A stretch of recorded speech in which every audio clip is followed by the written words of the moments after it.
Hey guys, what's up? It's Alex here. Welcome back to another video, and in today's video we're going to be previewing the 2019 French Grand Prix. So I've had lots of good feedback about having go-kart footage in the background, so I'm going to continue with that. If you don't like it, let me know in the comment section down below. Of course, as always, in the comment section down below, leave me a little preview of your thoughts on the race coming ahead. Now, I do apologise for this preview coming out a few days late. I normally like to get these up on the Monday before the race. It's just been very busy. You don't need to know, and you probably don't care, but nonetheless we're back, and by the time you're watching this, free practice 1 and 2 might have already been over, so obviously that might change your opinion on what's going on, so that might be giving you a bit more of an informed idea about what's happening this weekend over what I'm saying here right now. Nonetheless, let's look back to last year's Grand Prix and give a bit of insight into what happened. So even though at this stage of the season last year I'd say that Ferrari were maybe slightly ahead in terms of their pace, in the general scheme of things, Mercedes were actually the team that came out on top at the French Grand Prix. In the qualifying, Lewis Hamilton was first, Valtteri Bottas was second. There was a tenth of a second between them, but of course we know what happened in the race. It didn't quite go the way of Mercedes to get a 1-2. Lewis Hamilton still won the race. He was 7 seconds ahead of Max Verstappen, but not under much threat. Kimi Raikkonen ended up 25 seconds behind Lewis Hamilton, the eventual winner, back 25 seconds in P3. And then you had the likes of Daniel Ricciardo and Sebastian Vettel, who fought back through the Turn 1 collision to finish in 5th. Valtteri Bottas, who had that puncture at Turn 1 and the damage, came home 7th. But of course, Sebastian Vettel and Bottas probably would have been on the podium if they didn't have that damage at the first corner, or that contact, I should say, at the first corner. So remember back to last year as well, there was quite a lot of drama on the first lap of the race. Ocon and Gasly got involved in an accident early on. First lap of the race, both of them out, so we could expect some more carnage early on in this race, which could lead to maybe a bit of a surprise result. Who knows? I mean, last year Charles Leclerc, he got he got a point, and Hulkenberg rose from 12th to 9th. But in the general scheme of things, not much overtaking happened last year, if I remember correctly. But please correct me if I'm wrong from that one. But it wasn't a thriller, if I remember rightly. So if we look at the 2019 season so far, it's a tale of one team, to be perfectly honest. We all know what that team is, or who that team is. Valtteri Bottas was the first person, or the first Mercedes driver, or the first time this season I should say, that Mercedes didn't end up on the podium with both cars. They finished 1st and 4th at the Canadian Grand Prix. Valtteri Bottas, you feel, was a bit unlucky. He didn't quite have the pace on Saturday, and that really hindered him on the Sunday, which meant that he only managed to get back to P4, but he did get the fastest lap, which is a bit of a tiny prize for what I'd say probably his worst weekend of the season so far. But the Hamilton Vettel stuff we don't need to get into. Let's be perfectly honest, at this stage of the season there have probably been 2 races which Ferrari could have won, and one was mechanical, one was a driver. Part of that latter was the penalty, which we don't want to get into this in the video. It's supposed to be a preview for France, but nonetheless, I think it's fair to say that Mercedes are by far the dominant team this season so far, but there might be a chance, a slim chance this weekend, for some Ferrari, well, maybe I'd say some strong Ferrari points. Whether they can go for a victory this weekend, I don't think that's going to be likely, but we'll get onto that in a minute. But I think it's very, very likely we'll see the Mercedes top of the podium once again. I think that Bottas was on course for a good weekend last year. As we said, he had a very close qualifying with Lewis Hamilton. He was just a tenth of a second away from grabbing a pole position, which was a pretty barren run for him last year. He had a pretty terrible 2018 season, and yes, the 2019 season started off quite well for him. He's 29 points behind Lewis Hamilton. I don't think that quite shows how good he's been this year. It's been a bit rocky the last 2 or 3 races, not all gone his own way. Of course, in Spain he got pole position as well. He felt like he probably could have won that race, but he slight mistake on the start, and then Monaco, Canada just wasn't quite there. So maybe France is a bit of a comeback for Bottas.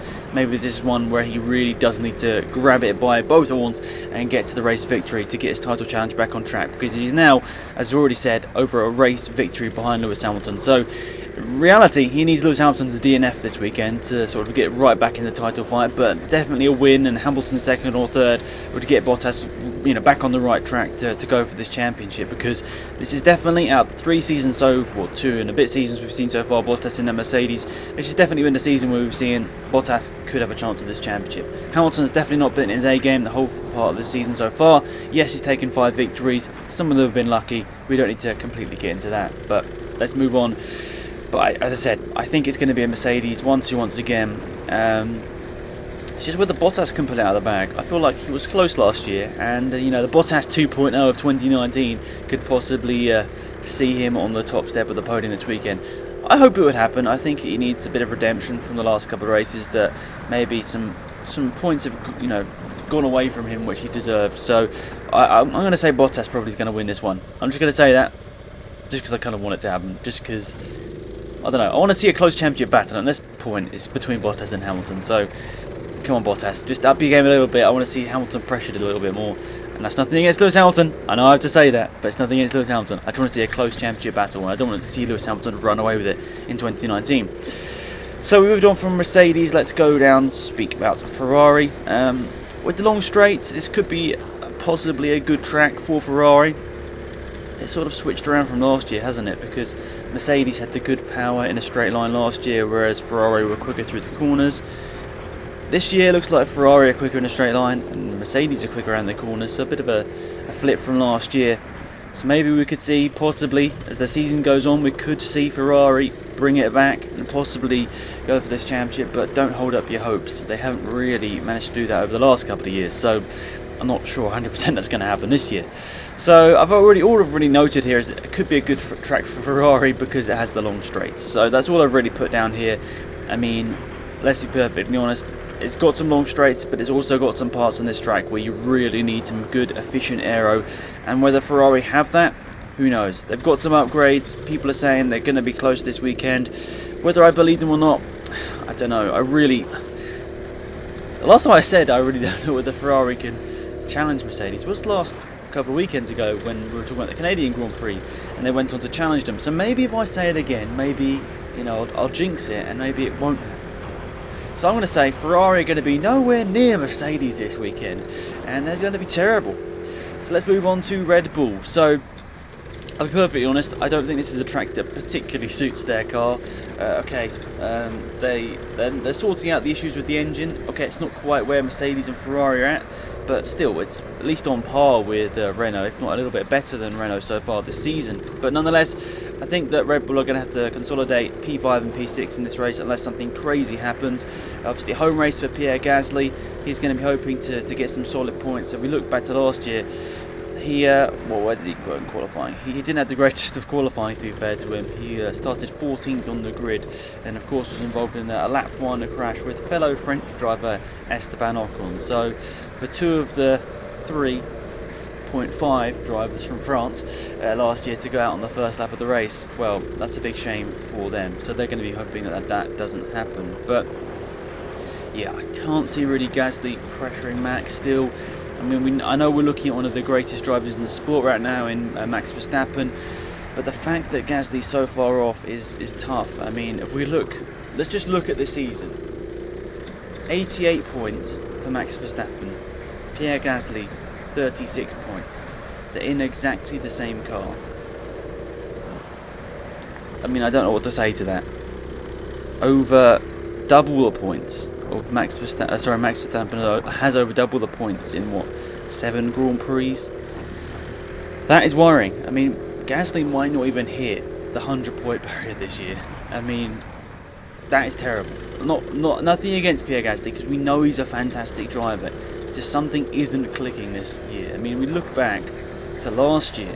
Pierre Gasly, how many points did he score? Okay, 29. But he was in a very good car. He was in a pretty bad car last year for the majority of the season. But he got a 4th place in Bahrain. He got a 6th place in Hungary. There was clearly talent with Pierre Gasly last year. So what's happening this year? How long do you think it'll be before Helmut Marko kicks him out of that Red Bull seat? If he does. I mean, we're hoping it doesn't happen, because I don't think that's quite fair on him to give him half a season. But let me know your thoughts in the comment section down below. But as I said, once again, we're comparing to Max Verstappen. seen by many, including myself, as one of the best drivers of this generation. So, yeah, I think we pretty much know what's going to be the top 6 unless anything crazy happens. So, let's move on to Renault. I think, and I've got my fingers crossed for them, that it's going to be a strong home race for them, because let's be perfectly honest, it's been a bit of a rocky start for them so far this season. And when we look at their best results so far, Ricciardo had a good result in Canada. He finished 6th place on the road. I think Hulkenberg's been unlucky, but he still managed to get 7th place on the road, right behind Ricciardo at Canada. Hulkenberg's had a lot more issues with this car than Ricciardo. I mean, a lot of the focus has been on Ricciardo because he switched teams, but Hulkenberg has had the majority share of the issues in the car this season, and he's came out with 2 7th place finishes. He's only 4 points behind Daniel Ricciardo in the standings. It doesn't really mean that much. It's the fight for best of the rest, which is currently held by Carlos Sainz Jr. on 18 points. So it's really, really good. The midfield battle this season is fantastic. 7th place Carlos Sainz Jr. is on 18 points. We look down to Danny Kvyat, he's on 7 points. Lance Stroll and Albon, Danny Kvyat, he's on 10 points, Danny Kvyat's on 10 points down in 14th place in the standings. So you've got a huge bunch of drivers there within 8 points. Fantastic battling so far this season in the midfield. You need to watch it. Hopefully the F1 directors this weekend take note of that and actually show us some of that goddamn action. So, yeah, let's move back to what I was saying about Renault. Yeah, I think they're going to have a good race this weekend. I'd say that not completely, but France does resemble quite similarly in some areas the Canadian track we've previously seen, the last race of the season. Of course, some of the the sort of last section of the track at France demands some efficient downforce, whereas Montreal only maybe 1 or 2 corners where you really need to have strong downforce. So I think in a lot of ways they do maybe take on the same benefits of each car. If the car's good in this area, it's going to be good from France and Canada. I know I'm not amazing with my knowledge of aerodynamics and how they work in Formula 1, but I see if we're comparing tracks, France and Canada aren't that dissimilar. It's not like comparing Monaco and Monza, let's just say that. So nonetheless, I think we'll see Renault, probably both cars in the points. I think a double points finish would be great for them on home soil. Who knows whether they can spoil the party, maybe get a top 5 finish. They haven't managed to do that so far this season, where we're looking at, who is it? Is it Lando Norris? I think Lando Norris got, no he didn't, by the look of it, no one has actually got a top 5 finish outside the big team so far this season, which is obviously a bit of a shame, but I think that's the way it's been going in Formula 1 this year. It's really been dominated by 6 drivers getting into those top 5 finishes, and most of the time one of them's maybe retiring or whatever, but it's always going to be those top 6 drivers who are in that top 5. So yeah, I suppose that for some reason I thought that happened, but obviously it didn't. So yeah, that's a kind of a crazy stat. Those 6 drivers at the top of the standings have always filled those top 5 spaces, even if one of them retires. So the best finish of the best of the rest so far this season is 6th. Big. That's big for Formula 1. Something definitely needs to change in terms of that. But yeah, maybe it could be a good one for Renault. Get that elusive 5th place that no one has done so far this season. That's 10 big points, and maybe it could happen at their home race this weekend. So if we're saying that this track should suit Renault, it should suit McLaren. The same power unit. I think they work their aero in a pretty similar way as well. So we've spoken about the big 3 teams. I think we see Renault and McLaren as probably the other 2 teams that are going to be scoring points this weekend. If everything goes to plan, we'll probably see those 10 drivers in the top 10 positions. I wouldn't expect much different to that, because those 10 drivers are all very, very good. Even maybe an underperforming Gasly should really get into that top 10, even though he finished 8th place at Montreal last time out. But nonetheless, Norris is fantastic, so Sainz, and then 2 Renault drivers, they speak for themselves, great drivers as always. But yeah, I think those maybe should be the top 10 finishers this weekend, but it's unlikely it will happen like that because there's always drama in the midfield. But as we were saying, as it doesn't normally go to plan in the midfield, I think that the 2 teams we should be looking out for to score those sort of bottom end points should be the Toro Rossos and the Racing Points. They get the points in quite a lot of the races so far this season. I think we've been seeing, maybe it could be every single race we've seen those 2 teams get into the points. Actually no, scrap that. Racing Point didn't score any points in Monaco, and Toro Rosso didn't score points in Azerbaijan. But apart from that, they've scored points in every single round. So pretty good stuff from them two teams this season. Renault definitely closed the gap to McLaren, the constructor standings last time out. I mean, you know, you look at McLaren, they've got 30 points, Renault got 28, then there's a bit of a gap back to Racing Point on 19 and Toro Rosso on 17 with Haas on 16, but nonetheless I think you're definitely seeing the midfield battle, as I said already, fantastic this season. So fingers crossed that's going to be good. But as you're saying, Racing Point, great result from Mr. Stroll last time out. Hasn't had the best of seasons, but that was a great comeback in Canada to score 2 points. I think Perez was a bit unlucky not to score points in Canada. Definitely not quite the right strategy, but he hasn't scored points in the last 3 races, so maybe something is happening with Mr. Perez. It's not all quite working for him right now, or maybe it's just the car. I think it's mostly the car, but nonetheless, Toro Rosso, we've been mentioning them. Daniel Kvyat, my man, my favourite driver on the grid, had 3 great results back to back to back. 9th in Spain, 7th in Monaco. That was a especially fantastic result. Should have been P6 though. And then 10th place in Canada when their car was definitely not top 10 worthy. I mean, I don't want to jinx him, and I probably already have, but Danny Kvyat's had a great a great start to the first third of the season. That's the right way of saying that sentence, I think. So nonetheless, Danny Kvyat and Perez, if those top 5 teams fail, I think they're the two drivers to be looking out for. But then saying that, Kimi Räikkönen is above Kvyat in the standings, but he hasn't scored a point since Azerbaijan, which we'll get onto in a minute.